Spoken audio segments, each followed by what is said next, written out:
Hello, my friends. This is Pastor Dale Furmeister again, and I want to share with you part 3 of my message called The Other Beast of Revelation. I'm going to share the screen here.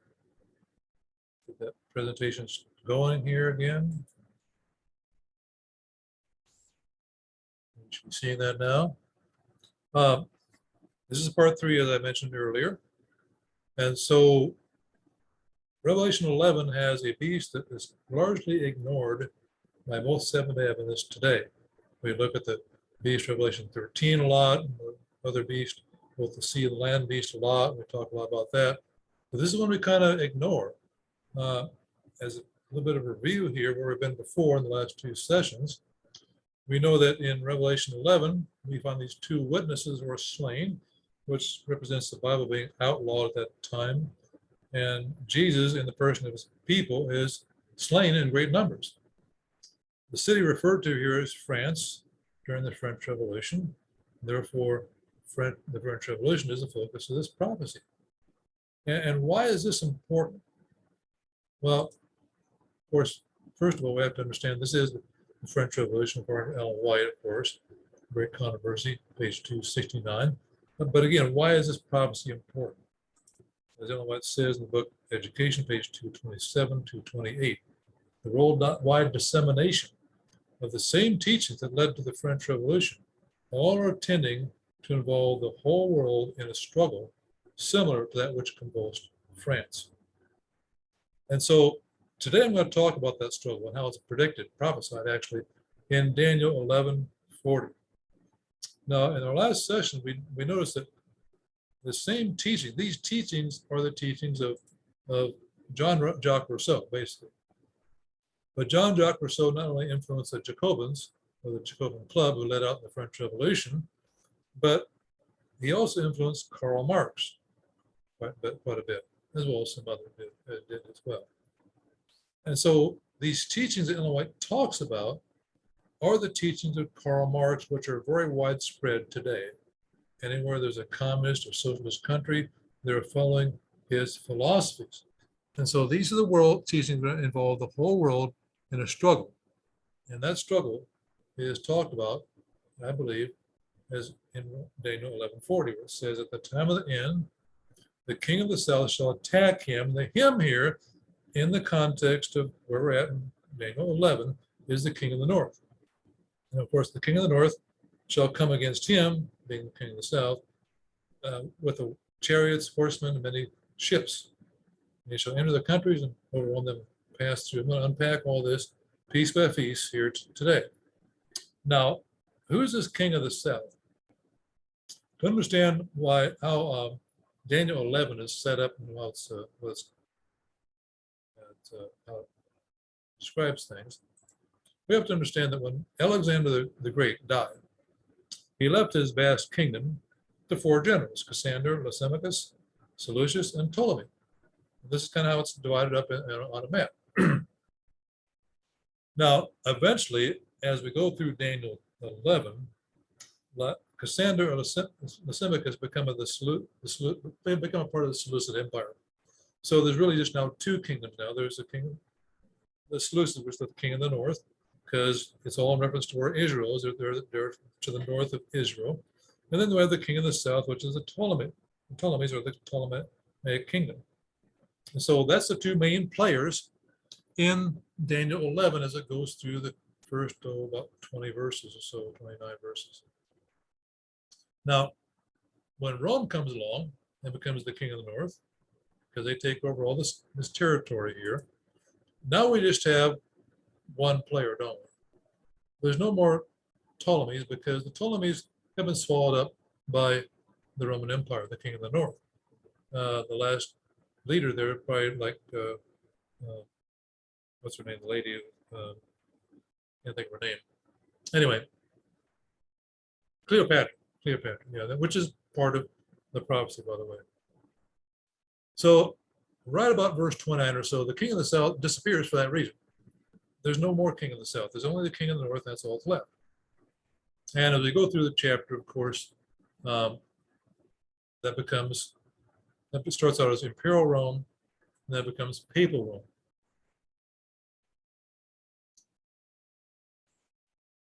So who could this king of the south be then?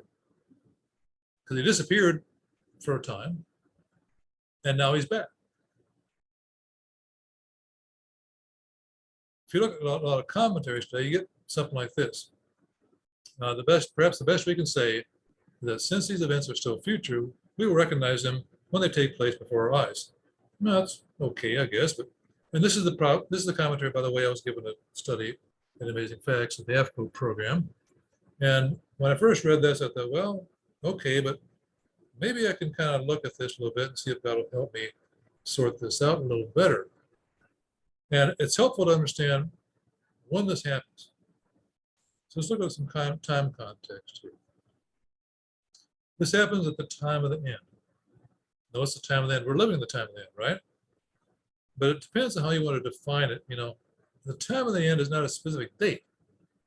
For instance, in Daniel 8:17, here he's told that the vision of the 2300 days refers to the time of the end.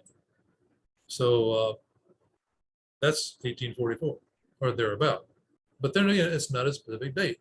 It's just around that time period. But this is when it happens. And another way to know the historical context is to look at what happens before this, what's going on in the previous chapters, the previous verses, I should say. If we look at verse 36, we find this king, this is the king of the north, shall do according to his own will. He shall exalt himself and magnify himself above every god and speak blasphemies against the God of gods. Now, doesn't this sound a lot like what we've seen before in, say, chapter 8 of Daniel and even chapter 7? It's pretty clear who this is. He shall prosper until the wrath has been accomplished, or has been determined what shall be done. But these are things that the little horn does. And it sounds very similar also to Paul's warning about the Antichrist. And it says in 2 Thessalonians 2:4, talks about him being him who opposes and exalts himself above all that is called God. Well, isn't that what Daniel 11:36 is talking about? And then look at verse 37 of Daniel 11. He shall regard neither the God of his fathers nor the desire of women. In other words, the God of his fathers is original Christianity, but the desire of women. This is a clear link to the celibacy of the Catholic priesthood. There's hardly anybody else that does this, seriously. Certainly not the Muslims, like some people think that this refers to in Turkey, you know. And this also is talked about by Paul, by the way, about the final day apostasy in 1 Timothy, where he talks about forbidding to marry, and also to commanding to abstain from food, which is the fasting, not simply fasting, but, you know, leading up to a holy day like in Lent, for instance. Catholics abstain from certain foods. They don't eat fish, for instance. They don't eat any red meat, etc. So this is what's happening before verse 40. The king of the north, or the papacy, is in control. He's having things his way. And he's the one being attacked in this prophecy, isn't he? Now, the king of the north, if you study this very much, goes through transitions, you might say. It changes as far as his identity. He starts out as a Seleucid kingdom. It transitions into imperial Rome, and then papal Rome with the Dark Ages, which we're just reading about just now a little bit here.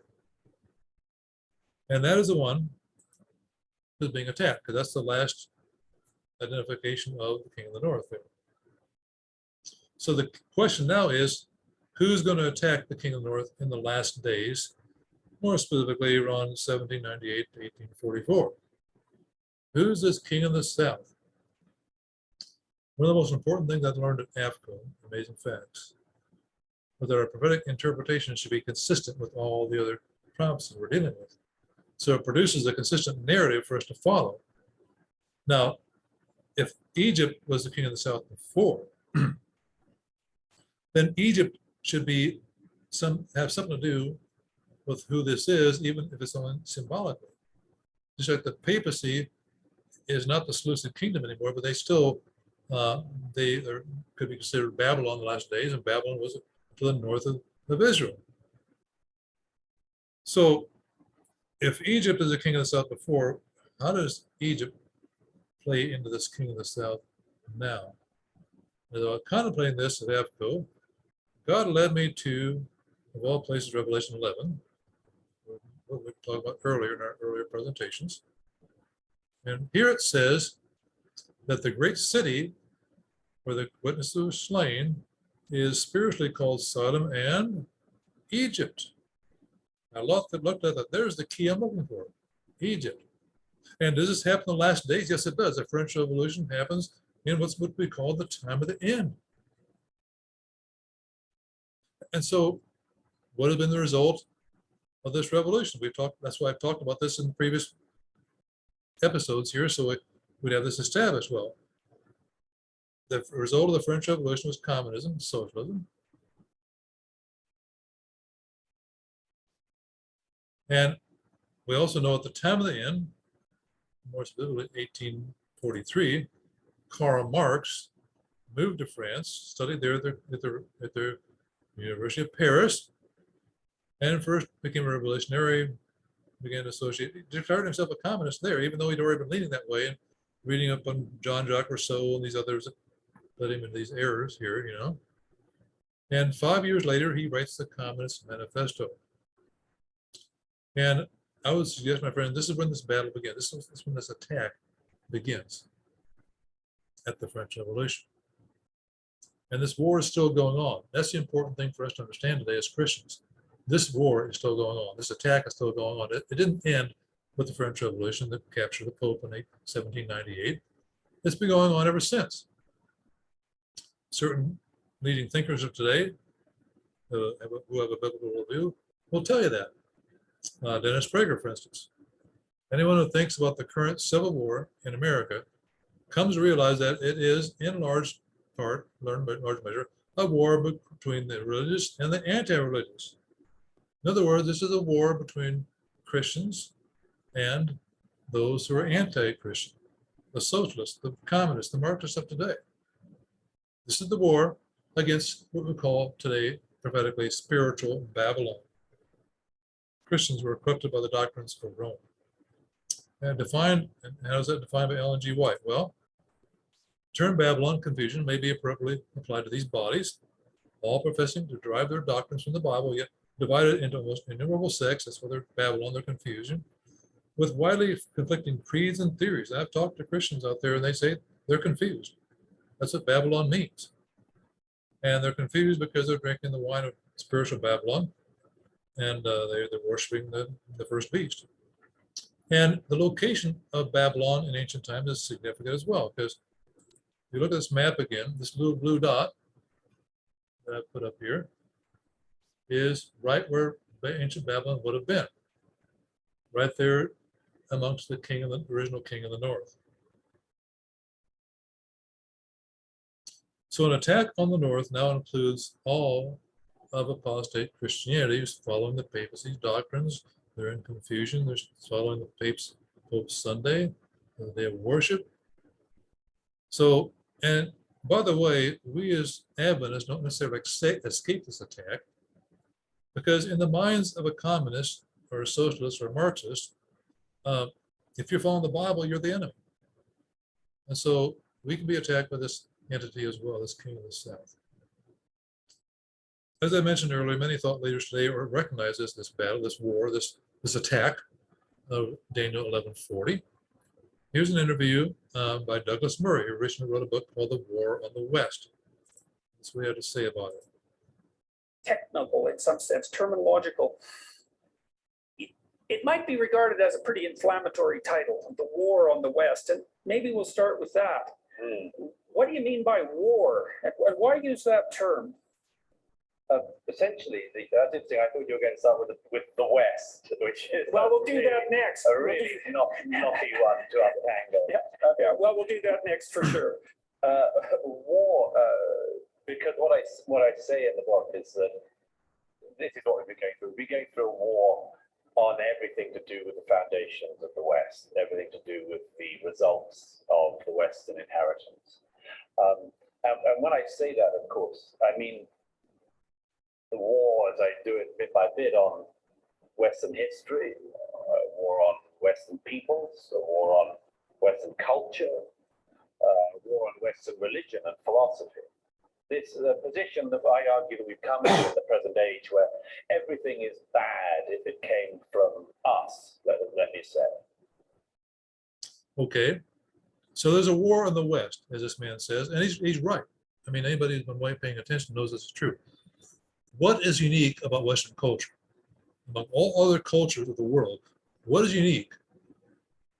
What is unique about Western culture is based on Christianity. It may not be the true Christianity of the Bible, but it's still Christianity. And this country was founded upon biblical principles before the fall of Babylon, you might say. And so that's what's made it successful. That's what made it prosperous. And that's what the Marxists are against. The Marxists, the French Revolution, communism, has always been about a war on Christianity. So that's why they're attacking the West. That's why at a BLM rally like this, they're burning Bibles, as I showed in an earlier presentation. And as the editor of Human Events Magazine, Ian Miles Chong says, I don't know what burning the Bible has to do with protesting against police brutality. And he added, do not be under the illusion that these protests and riots are anything but an attempt to dismantle all of Western civilization and to upend centuries of tradition and freedom of religion. Again, why Western civilization? Because it's the traditions of Christianity that they want to upend. And freedom of religion is uniquely a Christian concept. That's why they want to do away with that. They don't want the Christians to be free to spread their doctrines. They're also against the nuclear family unit, which is part of this tradition. It comes from the West, it comes from Christianity. And again, this has been going on since the French Revolution. It started here, and not too long after the French Revolution. The Pope was taken captive by Napoleon, and Napoleon was busy spreading his ideas of the French Revolution throughout Europe at that time. And from there, we have the Bolshevik Revolution in 1917, which was the first time that Marx's ideas were actually put into practice in an actual civil government of some kind. And we all know what the results of that have been. Millions of people have died. Churches were closed and banned, and clergy was killed, just like the French Revolution. The next time this Marxist ideas are put into practice is the Nazis. Notice that what Nazi stands for, National Socialist. So the fact that they're right wing, as some people say, really doesn't matter. They are still Marxists. They're still following Marxist ideas. And again, the results were the same. Millions of people died. Many Christians were jailed who didn't want to go along with this. On the next step along the ladder, we have in the 1940s, the Cultural Revolution in China. Again, Marxist ideas being put into place. And by this point, we have a full 1/3 of the Earth's population or landmass under the control of Karl Marx's ideas. And so it's spreading, you see. And it doesn't stop there. The China has been using its financial influence to spread its ideas to different countries in Africa and in Latin America as well. So what does this attack look like today? Well, not too long ago, we had this thing called Jonestown, Guyana. Remember all this, all these people drinking the Kool-Aid, as we say, and dying, most of them willingly. Do you know that Jim Jones was a Marxist? I did not know this to myself till recently when I was doing a little research on Marxism and its history and looking about a video about this.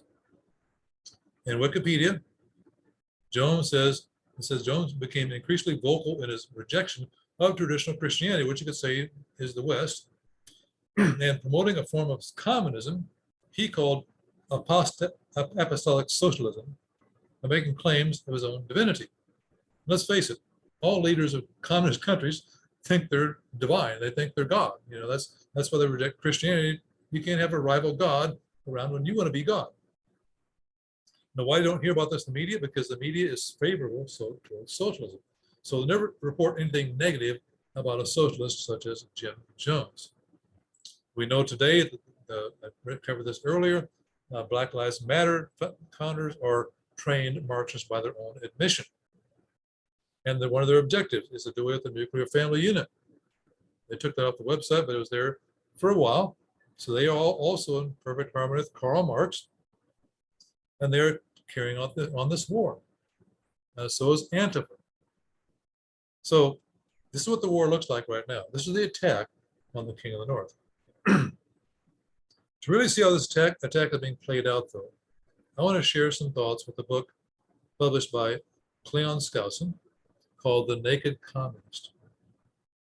Mr. Skousen worked for the FBI for many years back in the 50s. His job was exclusively to study communism to understand how it works and how it might attack the US. He mentions the reason for his publishing the book is this: I wanted to portray the innermost thoughts of the communists so Americans could feel that they truly understood the motivations and ambitions of a communist. So in this book, he's going to explain the thoughts of a communist and, of course, how they would go about attacking America. In fact, he outlines 45 goals of the communists to overtake, subdue America and take it over.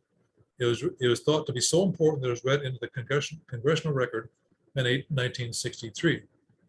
I'm going to share with you today these goals. I think outline the King of the South's attack on the King of the North. Well, I'm not Christianity for today. I'm not going to go through all 45, but here's how he begins the introduction of these 45 goals. The general thrust of these 45 goals was to attack Judeo-Christian underpinnings that have long prospered and protected freedom. I've brought this up before, but the communists know that our country, our prosperity, and our strength is built upon the Christian principles it's founded upon. So they're going to obviously attack those things. Now, how are they going to do this? Goal 15 of the 45 goals is to capture one or more of the political parties in the United States. Now, have they done this already? They have. You may remember I shared this quote in a previous presentation. This is Norman Mattoon Thomas, who in 1944 said, I no longer need to run as a president for the Socialist Party. The Democrat Party has adopted our platform.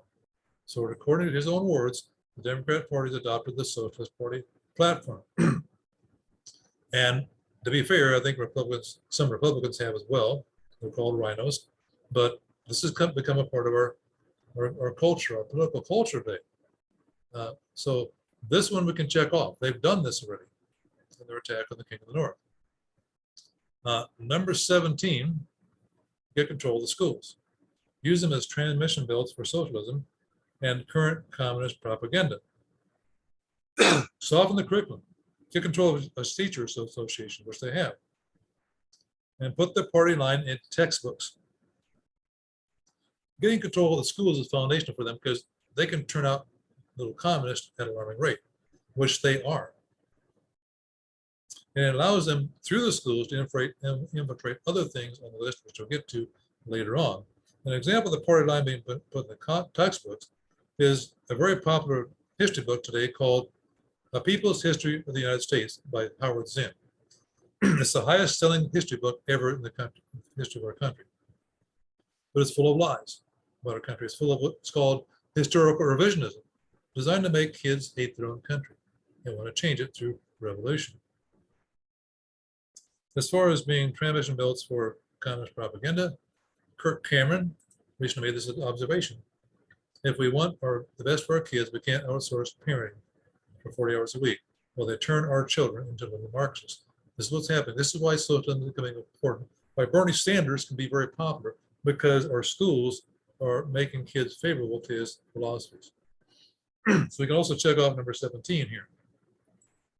Goals number 18 and 19, gain control of the student newspapers, use student riots to foment public protest against programs or organizations which are under communist attack.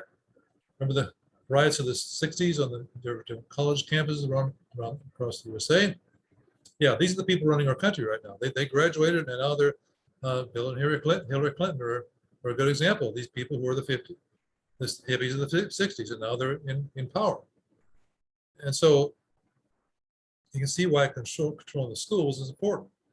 You want to gain control of the student newspapers, you want to use student riots. And we see this today. Whenever some speaker comes to a campus who's conservative or Christian, they raise a big ruckus, start fires and all this stuff to get the school to disinvite them. Quite often they're too successful as well. Okay, so we can check off number 18 and 19, can't we? Goals number 20 and 21. Infiltrate the press. Get control of book review assignments, editorial writing, and policy-making positions. Gain control of key positions in radio, TV, and pictures. Basically controlling the media, the mainstream media. I mean, anybody who's paid attention knows this is what they've done already. And they do this to how? By gaining control of the schools and educating the people who are going to be journalists someday. That's how they do this. And anybody who's known, paying much attention knows the media is totally sold out to Marxist ideology. So we can check off those two as well. Goals number 22 and 23. Continue discrediting American culture by degrading all forms of artistic expression. An American communist cell was told to eliminate all good sculpture from parks and buildings, substitute shapeless, awkward, and meaningless forms, control art critics and directors of art museums. Our plan is to promote ugliness and repulsive, meaningless art. You ever wonder what happened to good art? You wonder why these awkward, meaningless forms appear in our parks today, in public spaces? This is why. They've accomplished goals 22 and 23. Why? To discredit American culture with degrading forms of artistic expression. Check off number 22 and 23. 24 through 26, eliminate all laws governing obscenity by calling them censorship and a violation of free speech and the free press. Break down cultural standards of morality by promoting pornography and obscenity in books, magazines, and motion pictures, radio, and TV. Present homosexuality, degeneracy, and promiscuity as normal, natural, and healthy. We can see this is starting to happen in his day. It's definitely true now. There's no such thing as obscenity and pornography and such thing being outlawed in publications. You can find it on the internet. It's freely accessed by anybody who wants to look at it. What does it do? It breaks down the morality of our country. As far as homosexuality being normal, natural health, homosexuality and transgenderism was once classified as mental illnesses, which they are, by the way, by biblical definition, which I don't want to do right now. But they've succeeded in convincing that the psychiatric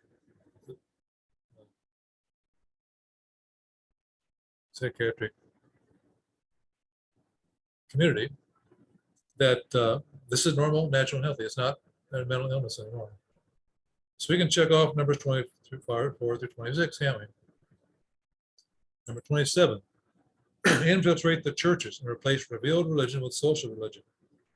Discredit the Bible and emphasize the need for intellectual maturity, which does not need a religious crutch. Now, there's hardly a church that this has not happened to some extent.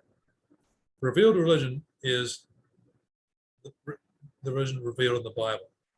And social religion is just following your feeling, basically. If you want to know the reason why many of our youth are walking away, leaving church, this is it right here, in a nutshell. They know by attacking churches, they're attacking the foundation of Western culture and America. In fact, I remember many years ago in Oskaloosa, Iowa, meeting a young man, a family who had attended a small seminary in that town, and that man lost his faith at that seminary. Something's wrong there in our seminaries. I had when I was a pastor in southeastern Colorado, I had a retired school teacher who taught in Adventist schools all over life, who would tell me, I think socialism is a good thing. So you can see how these communists have infiltrated the churches, and why. I mentioned this a little bit already, but Trevor Loudon, the next video clip, explains why this is happening. I'm going to talk about a subject I don't normally talk about, but I'm doing a movie on this, so I think it's important. recommend And that watching is that movie, by the way. churches, the American churches. Now, Andrew Breitbart, some of you may have known him. He was a very prominent conservative journalist. He died, unfortunately, about 7 years ago. And he would always say that politics is downstream from culture. The culture of your country shapes the politics. If your culture is corrupt, what is the politics going to be? If your culture is sound, your politics will be sound. But if you go back a step, culture shapes politics, but what shapes the culture? It's the religion. The churches shape the culture, and the culture shapes the politics. Well, what happens to the culture and the politics if the churches are corrupt or off the track or going off track? What's going to happen? All the churches in America were right on target, both, teaching the Bible as it was written and being very strong about the word and standing up in the public square to express it. Do you think the country would be in the state it is today? If you were an enemy of the United States, and the United States has had enemies since it was founded, if you were an enemy of the United States and wanted to take this country down, and you couldn't really take it from the outside, you'd have a big problem trying to do that. So if you wanted to destroy the culture and the politics of this country, where would you start? Go into the churches, would you not? You can change the churches, you can corrupt the churches, you can destroy this nation. That's exactly what these people have done. And how they're doing that, he's explained in a video he put together. It's called The Enemies Within. There's two of these videos under that name. One explains how the enemies are within our country, and the other one explains how the enemies are within our churches. In fact, he explains very well in some of the videos how even the Southern Baptist Union Conference of all people, very conservative, their seminary has been infiltrated by communists, and many of their conservative and biblical scholars have been either fired or minimalized somehow. So I recommend looking up those YouTube videos, The Enemies Within the Church. So we can check off number 27. 28, eliminate prayer or any phase of religious expression in the schools on the grounds that it violates the principle of separation of church and state. Now, remember when he wrote this hadn't happened yet. It's almost like a prediction. He knew it was going to happen. And sure enough, it has. We can check off number 28 too. This has resulted in the more harm to our country than almost anything. Because when this happened, all kinds of crimes shot up. All kinds of immorality shot up. Teenage pregnancies, school shootings happened shortly after this. And it wasn't happening before this. And what's amazing to me is some Christians think this is a good thing. No, it's not a good thing. It's not a good thing. It has nothing to do with the First Amendment. It has more to do with this goal. We can check off number 28 as well. This is part of how they've infiltrated our schools as well. Number 29 and 30. Discredit the American Constitution by calling it inadequate, old-fashioned, and out of step with modern needs, a hindrance to cooperation between nations on a worldwide basis. Discredit the American founding fathers, present them as selfish aristocrats who had no concern for the common man. This is exactly what Howard Zinn's book, People's History of the United States, does. It does this exact thing. And it's full of lies, like I mentioned earlier. And so this is part of how they get control of the schools and why it's essential to them, so they can do this very thing and check off number 29 and 30. Okay, we're going to skip up to 36 and 37 now. Gain control of unions and big businesses. Labor unions, that I've mentioned before, share a very similar history with Marxism. So that's not hard for them to do this. Uriah Smith pointed that out in 1897. We see big tech doing their bidding quite a bit as well by censoring free speech of conservative Christian viewpoints. We all see Target stores allowing transgenders in the bathroom, which is part of their agenda. And now Disney is speaking out against a law that says common sense legislation to prevent our children from being sexualized in kindergarten, of all places. And so when these large businesses are engaging in cancel culture, firing or canceling, you could say, anybody who has an outspoken view in favor of Western culture or Christianity. So we can also check off number 36 and 37. Number 38, transfer some of the powers of arrest from the police to social agencies. Treat all behavioral problems as psychiatric disorders, and are not sin, of course, which no one but psychiatrists can understand or treat. Do you want to know where defund the police come from? Well, BLM, we were Marxists, right? And so, what do they want to replace the police with? Remember what they said about this? When this is popular? Replace them with social workers. This sounds like this, it's coming right out of this goal 38, doesn't it? And what has been the result? Well, this has been carried out. Tremendous increase in crime throughout big cities. Some cities are not even prosecuting criminals. They let them go without bond. They go out and murder some more people. And we're seeing the results, and it's not good. But they've achieved to some extent number 38. That's why every time there's a police shooting of some kind, especially with a black person, it's all over the news. Because the news has been infiltrated by the king of the South. And now they're using this to try to get rid of the police and replace them with social workers. It's all about destabilizing our society. See. Check out number 38. Number 40, discredit the family as an institution. Encourage promiscuity and easy divorce. Remember in my last presentation, we talked about the free love thing being a part of socialism, according to Uriah Smith. And we see this today. BLM wants to do away with the nuclear family. And as far as easy divorce, we've had what's called no fault divorce since the 60s, I guess it would say. And as a result, we have a divorce rate that's 50 and 60%. And it's not a good thing. It's had a devastating effect on the family. Again, destabilizing our culture, our society. Check out number 40. Number 41, emphasize the need to raise children away from the negative influence of parents. Attributed prejudices, mental blocks, and retardation of children to suppressive influence of parents. And right now, parents' rights and education is a big issue, isn't it? Once they convince the kids to be transgender, they try to hide it from the parents. This is why angry parents are showing up at school board meetings in droves, and rightly so, because their children are being taken from them, as it emphasized in this goal 41. They're even being labeled as domestic terrorists by the Marxist leaders in DC. They want to take away your children from your dangerous influence. This is clearly stated by a former professor who's now deceased. His name is Richard Rorty. This is what he says in his own words. The fundamentalist parents of our fundamentalist students think the entire American liberal establishment is engaged in a conspiracy. The parents have a point. In other words, they're right.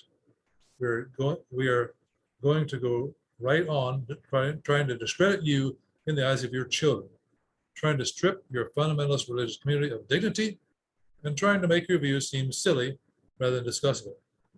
So trying to strip your fundamentalist religious community of dignity is what's called character assassination.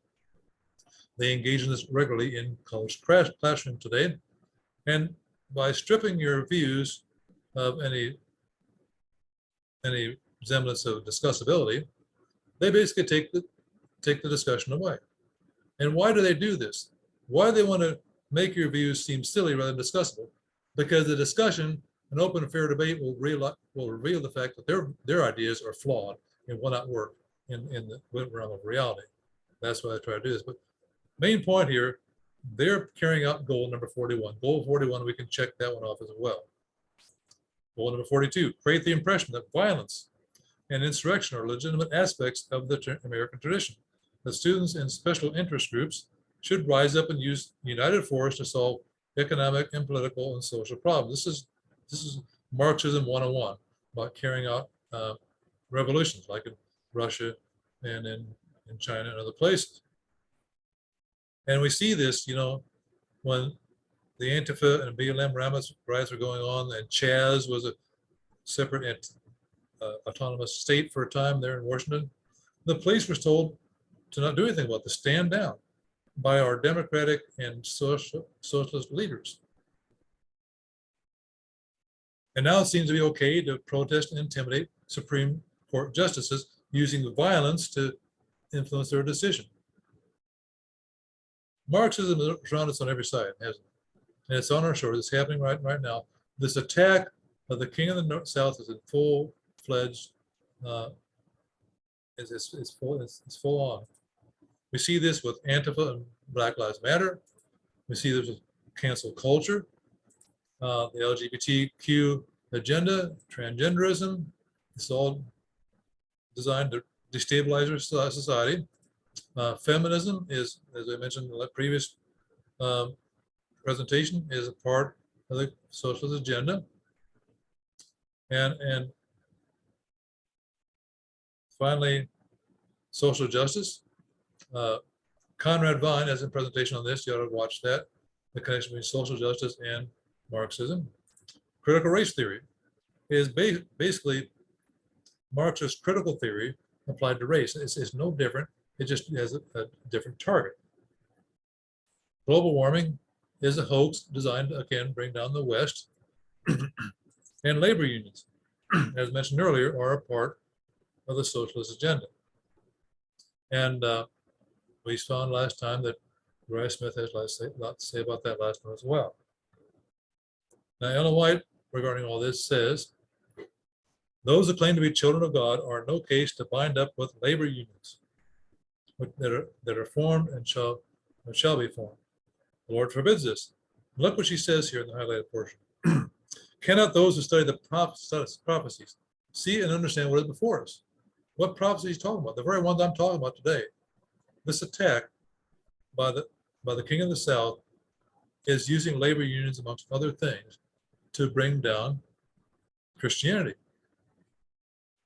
She goes on to say in another letter, trade unions will be one of the agencies that bring upon this earth a time of trouble such as not been since the world began. A time of trouble. Okay, wouldn't that be a part of this struggle we mentioned earlier? The one that convulsed France? Yes, it would be. You take these two quotes together, this one and this one, we can see what she's talking about.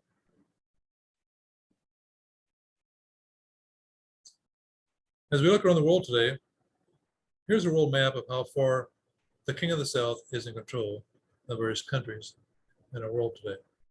Every one of these countries, to some degree or another, has socialism affecting its governing policies. And the degree to which is over here in the left-hand column. You can see that. And some of these aren't colored in. It's still going on, such as Canada and England, and even our country to some extent. So what's going to be the result of this? We know from this prophecy, it doesn't end here with his attack. Because the king of the north is going to retaliate, isn't he? He's going to come against him being the king of the south, like a whirlwind. Now, from the Hebrew language, coming against him is different from the attack by the king of the south. The king of the south, that word attack, is the same Hebrew word as when the goat, the he-goat in Daniel 8 attacks the ram with two horns. So it's we know from history that's a war. It's an actual war. And this kind of war is going on right now by the king of the south, as we outlined. But come against him like a whirlwind is one word in Sawar. It's more like intimidation. You notice the Bible used the word whirlwind for a reason. To shudder, to quiver, properly used of emotion, and the creeping of a skin of a person who's terror-stricken, and also to shudder. If you look at the whole definition, it talks about being scared of a storm. That's why the word whirlwind is used there. And so it's more of an intimidation factor more than an actual outright attack. And this kind of makes sense in a way, because Rome imperial and papal Rome has always used diplomacy to try to take over various entities that are against it. In fact, this is how Rome, imperial Rome, finally subdued what's left of the Greek Empire. When Antiochus IV was facing down the Roman Empire, he realized he couldn't win. There was no way. And so through intimidation, he surrendered to the Roman entity at that time. So what is it that intimidates the king of the south to stop his attacks? Well, the army. The army. And where does the Pope get this army, by the way? You know, historically, the papacy has never had its own army. It would use the army of the French and the Germans and the Italians so as to do its bidding. So who does he have at his disposal in the last days? Well, we have this entity, the second beast, that comes out of the earth, that has the foundation of the two horns like a lamb, but speak like a dragon. We covered this earlier. This is the world's lone superpower that's left in the last days. And all the military might of the U.S. is at the disposal of the Pope once he regains political power. We know this from prophecies, studying the prophecy of Revelation 13. And notice how he goes about gaining this political power in verse 14. He deceives those who dwell on the earth by those signs which he was granted to do in the sign of the beast, telling those who dwell on the earth to make an image to the beast who is wounded by the sword and live. These signs included making fire come down from heaven in one of the previous verses. So he works these miracles and convinces everyone to go along, because if you don't, you're against God. Okay? Remember that part of the definition that said a sacred awe? Well, performing miracles would certainly do that, wouldn't it? You see this fire come down from heaven because of this entity we call the King of the North. And you think, boy, I better not fight against him. He's got God on his side. He produces a sacred awe in the minds of his opponents. And what will he do with his newfound power? He's going to enter the countries, overwhelm them, and pass through. Now, entering the countries, that phrase in Hebrew could be translated the whole earth. In other words, he's going to gain, through these means, worldwide dominion. This is the king, same king of the north who had the deadly wound in Revelation 13:3. In fact, the Hebrew word overwhelm is often used to indicate a flood, as in Psalm 124. We're talking about an army that's against God's people and refers to the waters that would have overwhelmed us. These waters are referring to the enemy they're facing down the sea. Also in Isaiah 59, when the enemy comes in like a flood. You know, a flood is often symbolic of an enemy that can overwhelm them. That's what he does. He overwhelms them through the U.S.'s military might and through the spiritual manifestations that create the sacred awe we mentioned earlier. And once he does this, what does he do? He passes through. This is not like passing through a country on travel. This is something more than just traveling through somewhere. The Hebrew word abar here is interesting in its implications. Part of that definition means to pass through the parts of a victim in covenant. Now, what in the world does that mean? Well, in ancient times, when two leaders, two kings or whatever, wanted to enter into a covenant, they would sacrifice some animals, divide them in half, and place them apart from each other, kind of like in this picture right here. This is a picture of what Abraham would have done. And this is where we can see an example of this. And once they did this, these two leaders will pass between these two, the area between these two divided animals on either side, the two pieces, I should say, these sacrificed animals. And in so doing, declare to everyone who involved that may God so do to me if I don't carry out my part of the bargain of this covenant here. So what's being said here in passing through is actually he enters into agreement, a legally binding agreement with all the entities of the earth that he's going to be the king and they're going to do what he says. That's how he forms Babylon. See, Babylon is a threefold coalition of the dragon, the beast and the false prophet. And the king of the north here is the beast. How does he form this coalition with the dragon, who is basically communism, Marxism, who was his enemy before, and the false prophet, which is apologetic Protestantism? He does this through a covenant. That's what the passing through is about. He comes to some agreement with them that they're going to work together for the common good, you might say. Now, what's even more interesting, if you look up this word abar in the Dictionary of Biblical Languages, here's what it says: to be intoxicated, a state of drunkenness. Now, if you know very much about Revelation, this would sound very familiar, because this is how Babylon gains control over the inhabitants of the earth. They make the inhabitants of the earth drunk with the wine of their fornication, which are teachings. This harlot, who is basically the king of the north in the last days, gains control over the nation by making them drunk. And that's what Abar is about, making them drunk. And what does he do once he does this? He shall enter the glorious land. Now, this is commonly known as Israel, but it's really Israel today, the literal nation of Israel, who is, by the way, 75% of them are atheists. Okay? So that's not God's people anymore. Who are God's people today? Well, the real children of Abraham are those who put their faith in God. And the real Jews are those who are circumcised inwardly. It's not about what your culture is anymore. It's about who you are, where your allegiance lies with God. That is the king, that's the people of God. That's God's church. That's the Adventist church of today that we're talking about. He's the one he's going to enter. And so he's going to try to infiltrate God's church, which he's doing very successfully, I would say, to a certain extent. That's what Trevor Loudon was talking about a little while ago in that video clip.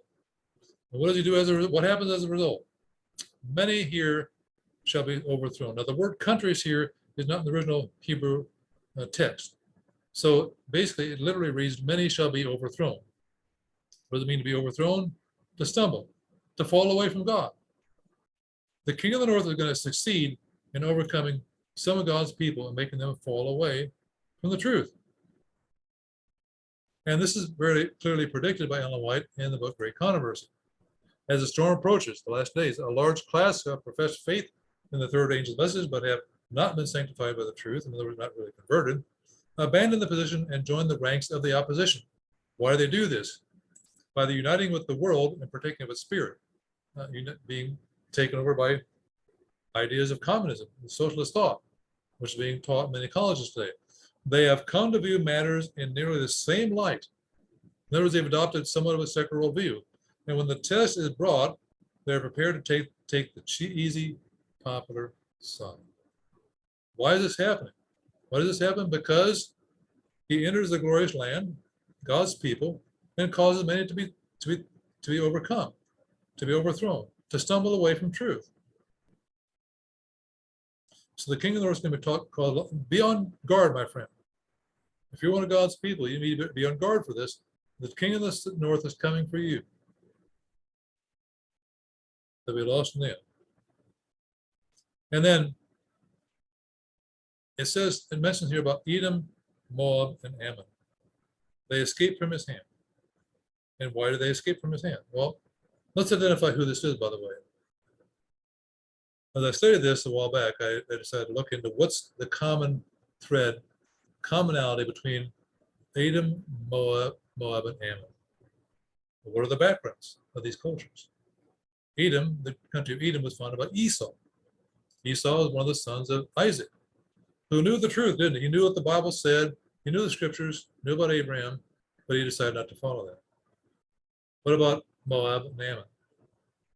These are the descendants of the illegitimate incestual relationship of Lot and his daughters.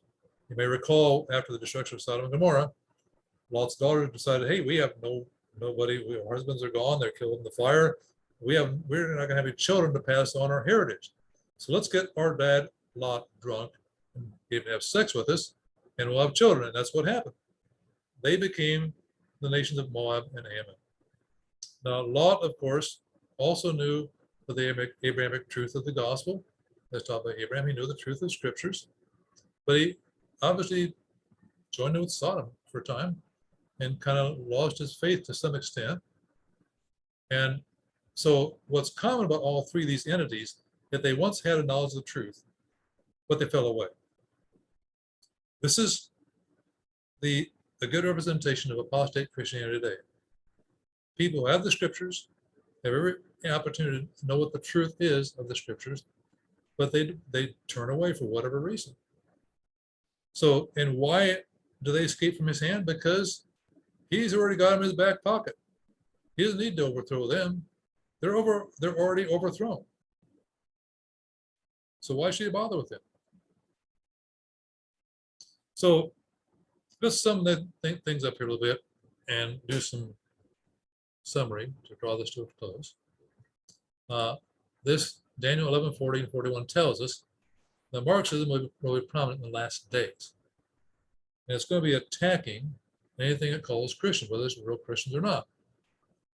This is predicted in Daniel 11:40. And according to Daniel 11:40, Marxism seemed to be winning for a time. It's attacking the king of the north and seemed to have no opposition to some extent, no meaningful opposition anyway. But it doesn't last. The king of the north will prevail in the end through intimidation. He's going to form a covenant with these other entities, including the king of the south. And this king of the north will go on with his newfound power to overthrow the faith of many in God's true remnant church. So what's the takeaway from all this? Well, we know in the end that Jesus wins, doesn't it? This is the depiction of Revelation chapter 11, chapter 19. The attacks on Christianity should be no surprise for us today because they've been predicted for us by Daniel 11:40. It's part of God's plan, you could say, and part of the devil's plan that God has revealed to us. But these attacks provide an opportunity for the Pope to reassert his moral dominance. We see some of this happening already. Tea Party movement of 2010. And nowadays we have the group Make America Great movement, which is a good thing to some extent, but as part of this retaliation, this counterattack against the king of the south. Also, from this prophecy, we know that communism will not take over the world. I see so many of my friends today, or conservative friends, all worried about China. They're building up their arms, and they are, I'm sure, they're going to, we got to be concerned about them taking over. Well, they're not going to take over, my friends, because they don't, according to this prophecy, they do not win in the end, do they? The king of the north does. But we also know the king of the north does not win in the end. If we follow this prophecy on through verse 45, and also chapter 12 and verse 1, we know that our champion here is Jesus. He will win in the end, won't he? So don't worry about China. Don't worry about a communist takeover of the world. Jesus will win in the end. The king of the north was going to win for a time. But when he starts attacking God's people, Jesus will win in the end. The question I need to ask you today, my friend, are you on the winning side? Are you on Jesus' side? Or are you joining up with the socialists? Or are you joining up with Babylon, spiritual Babylon? Have you been taken over? Have you been overthrown by the false faith of Babylon? I invite you today, if you haven't made your covenant with Jesus, to make it sure today, commit your ways to the one who folds your future in your hand. Because according to the Bible prophecy, this is very important. We are living in these last days, and we need to make sure our salvation is sure, my friends. So I hope this is enlightening for everyone who watched this today. And if you have any questions or comments, leave them below and on the screen down there. And I want to pray with you before I close today. Lord, we thank you for this revelation of the prophecies. It explains a lot of what's going on in our world today, doesn't it? Lord, I pray that each one watching this today will make sure they are fully on the side of Jesus, the champion who wins in the end. Help them understand what this means. Help them every day to grow stronger in their faith. We ask it in Jesus' name. Amen. Thank you for joining me today. I'm hoping to have a part 4. I'm not sure. It's kind of a rough draft right now, so it might take a while to get that ready. But I think this is the one today is the most important of the series. So if you like this, share it with your friends and leave some comments below. And like the video and subscribe. I'll eventually be making more videos on various topics. Lord bless you. Have a good day.